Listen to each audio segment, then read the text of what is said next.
Alright, welcome back to the Matrix, Parthenaeal commentary with me, Skully the Metalhead, doing a second take of the commentary because the first take sucked dick. For this part I hope to be a lot more energetic because the previous take just kinda sucked, but anyway, I'm getting ahead of myself and now I gotta get to the main commentary. Basically in this part, we're fighting Morpheus. I've decided not to do the skits because I'm too lazy. Yes indeedy. Now, basically what you're gonna do here is essentially just kick the shit out of Morpheus to prove to him that you're the one.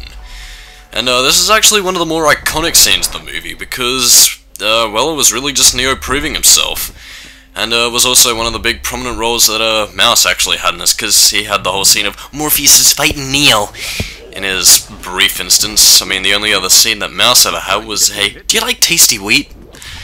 Because, you know, that's how many dignified characters in the movie would want to go out as. You know, that's another thing that I kind of have with the first Matrix movie. I mean, I'm a die-hard Matrix fan to the core, but, like, I feel as though, like, many of the characters, particularly, you know, Apoc, Switch, and, Mouse, hell, especially Tank, actually, because I felt like a lot of them were good characters, or at least characters yet to be developed in Apoc and Switch's case.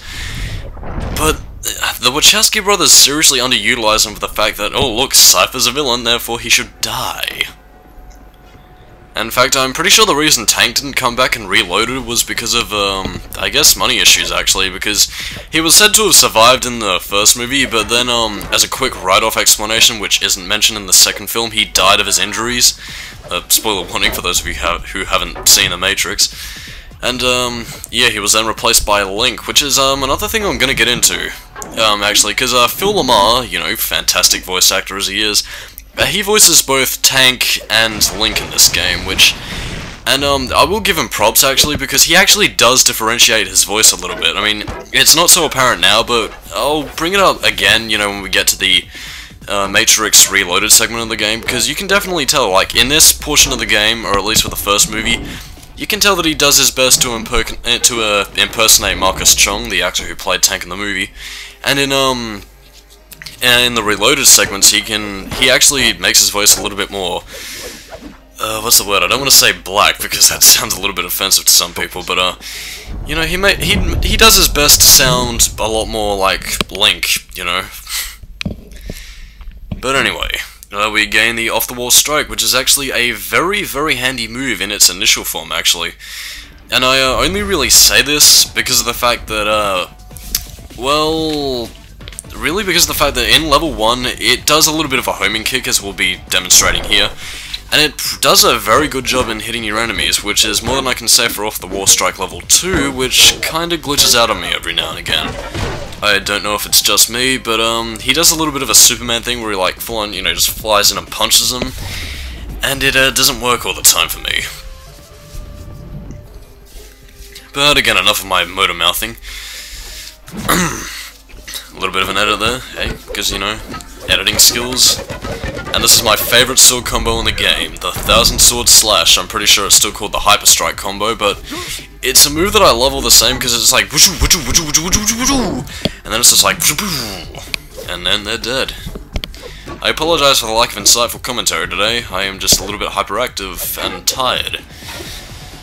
Hey. But only Neo may do the sissy push, Morpheus. I thought you were better than that.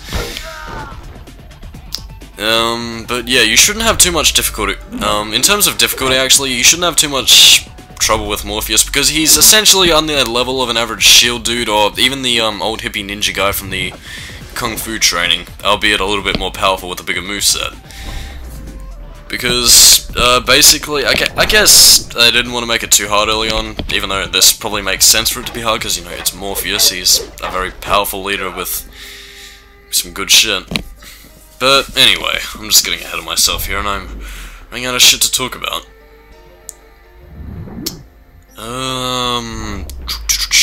Machines!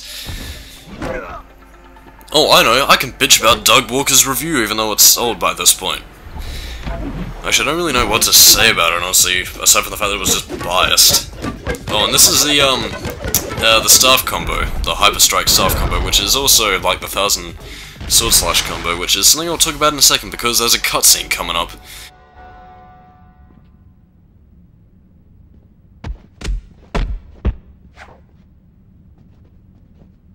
Remember that in here, your abilities are limited only by your mind. Focus, Neo. Run it. Did you guys catch that bit of sound editing? Because I did. As I said once before in my Into the Matrix review, nice audio editing, shiny, or something along those lines. But, yeah. That was the battle with Morpheus, and now we get a very exclusive part to the Matrix Path of Neo, which is essentially an obstacle course, in which it tests your wall running and wall jumping abilities, even though there actually isn't a segment like this in the game. I mean, there are parts where you use it, you know, in order to reach high places, but it's never to the extent of this. I mean, this isn't a platformer game, it's an action game, but, it gets very Prince of Persia up in this place, even though I never really played Prince of Persia, nor do I really intend to. Although I hear it's kind of like Assassin's Creed, so, you never know. But anyway, getting back to the Matrix Path of Neo, I mean, it's things... Well, nice jump there, me. But it's things like this that, kind of make me, wish they had some sort of expanded material upon, the Matrix, you know? Because, I mean, admittedly, the graphical style of the Matrix Path of Neo was kind of basic. But, honestly, I mean, given the right use of talent and, hell, you know, I mean, given today's powerhouse graphics engines of the PlayStation 4 and Xbox One, you know, we could probably see some truly wonderful, you know, visual styles with the Matrix, you know, I mean, especially considering the fact that we had the Animatrix, you know, a very beautiful compilation of, you know, short films based upon the Matrix, and that was actually one of my favorite, animes, which is one of the few I've actually watched. Well, I have been watching Tales of Symphonia the Animation recently, which was pretty fucking awesome. But then again, I'm a huge Tales of fan, so that says volumes about me. Also, my current avatar, which is of Shino Fujibayashi, staring into your soul. I apologize if I'm not talking about the Matrix that much. Well, I'm just kind of burned out today. This is the second time I'm recording this, and this is going to be the last time I record this, because I really can't be fucked. I mean, really, there's not really much to say about this, but it's just wall run, fight Morpheus, iconic movie scene. And I really don't have any sort of visual humor, nor even any sort of witty commentary to say, I'm sorry. This is probably why I kind of regret doing commentaries now, because I have nothing witty to say. I'm not a joker, I'm not funny. I don't know anything, man. Anyway, that's the end of it. And it really doesn't matter if you win or lose that part, either. As you can see, Neo, focusing on the path before you has its rewards.